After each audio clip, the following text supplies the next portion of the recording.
Hi everybody, it's Tammy here. I thought I would offer a devotional practice this morning since we are embarking upon new territory and entering into the unknown. What better energy to evoke than the energy of Ganesh, the remover of obstacles and the protector of new beginnings.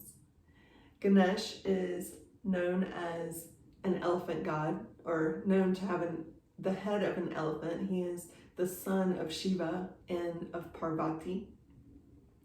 He has a really large head containing great wisdom, really big ears so that he can listen and communicate well with a small mouth.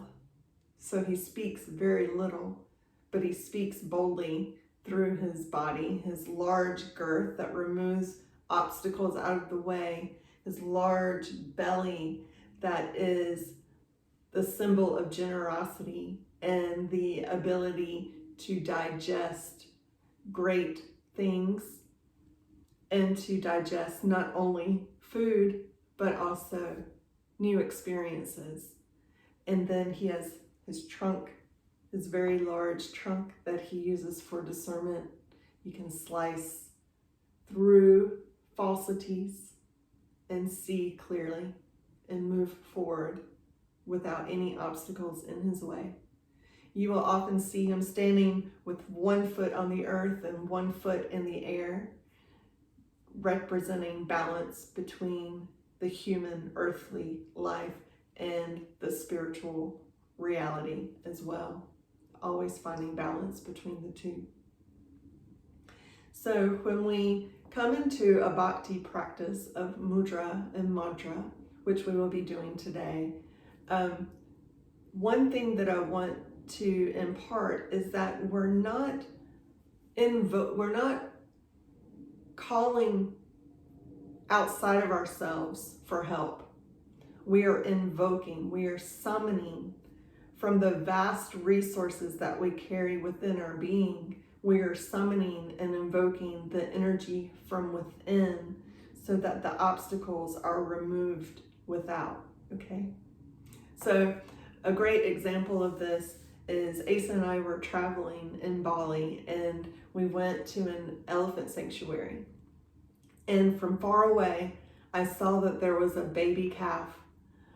I guess that's redundant, but there was a baby elephant, and I started rushing over to this elephant. It was so cute. I couldn't contain myself.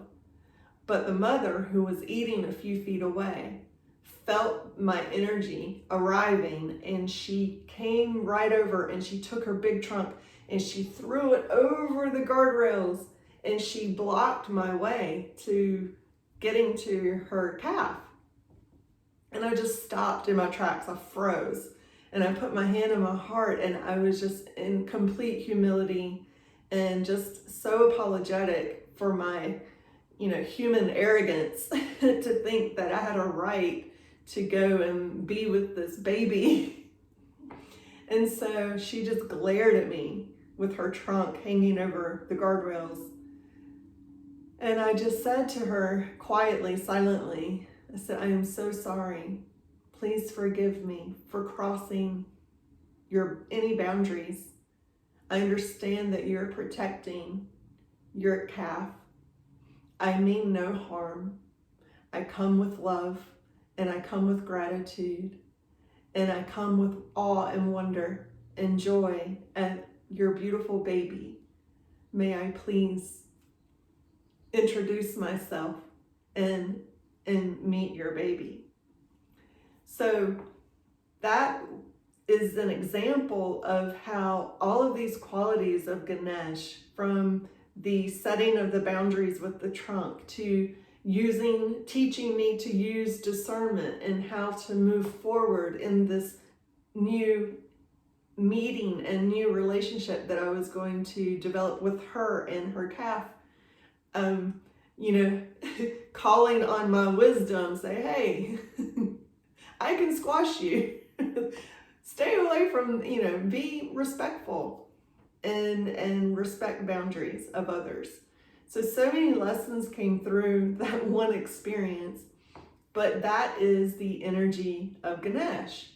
And that energy, as you can tell, it rose up from within her, from a wellspring of just internal knowledge and intuition. And it welled up from within her and poured out. And she didn't have to say a word. Okay. And so she spoke elephant, and I clearly understood elephant in that moment. So we don't need to be able to speak each other's language to understand one another. So that is the wisdom of Ganesh. So calling on Ganesh through mudra and mantra, we're going to come into the mudra first. So interlace your fingers into a fist, and then release your middle fingers so that they point forward and they are aligned. Release your index fingers and wrap them around your middle fingers with the tips of the index fingers touching. And then you're going to release your thumbs and align the thumbs flat onto the middle fingers, and they'll touch at about your second digit of your second knuckle of your middle finger. Okay.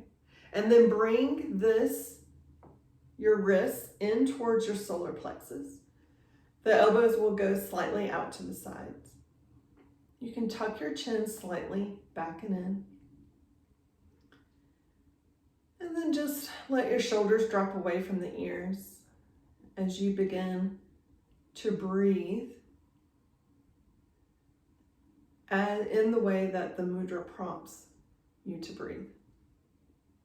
So pranayama brought on by mudra.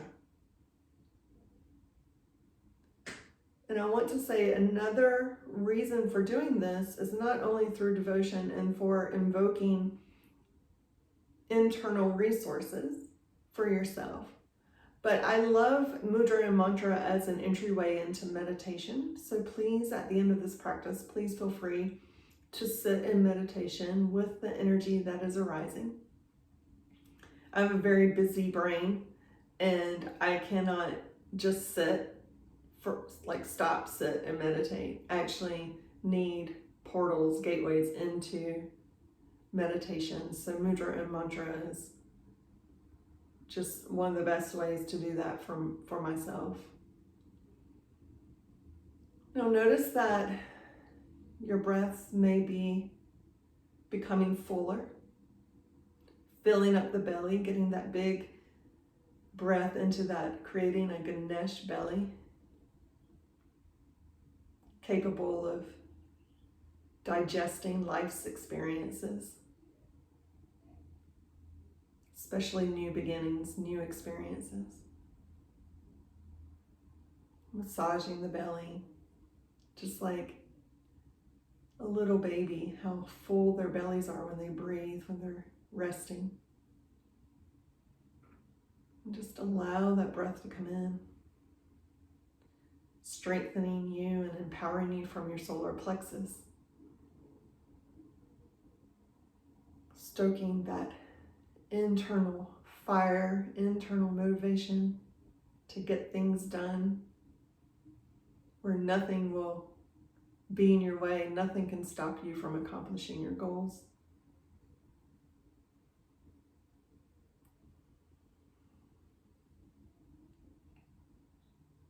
You can close your eyes here if you choose, while I introduce the first mantra,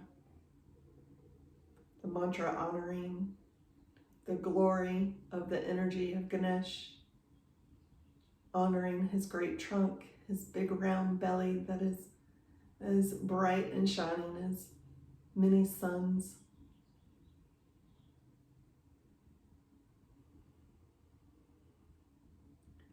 Vakratunda Mahakaya Suryakoti Samaprabha Nirvigyam Kuru Me Deva Sarvakayeshu Sarvadam. You can